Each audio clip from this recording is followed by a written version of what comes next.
aiwa zvechokwadi mukuru kwana Saintfloew Zimbabwe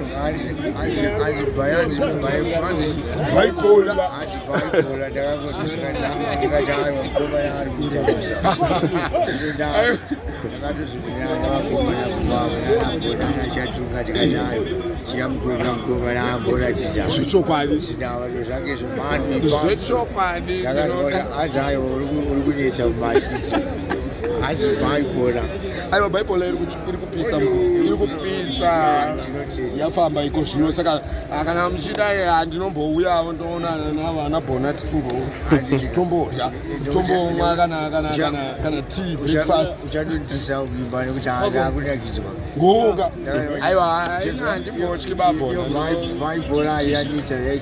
eka tozochinja tonoti babhona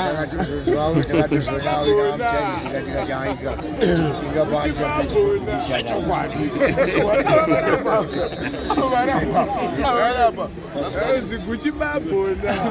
zvinotavada kuti Gucci babona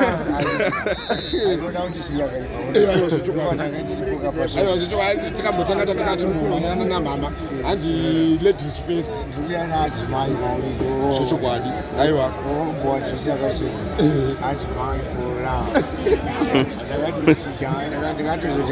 kubona nyara dzakawairisa kuramba achiroridza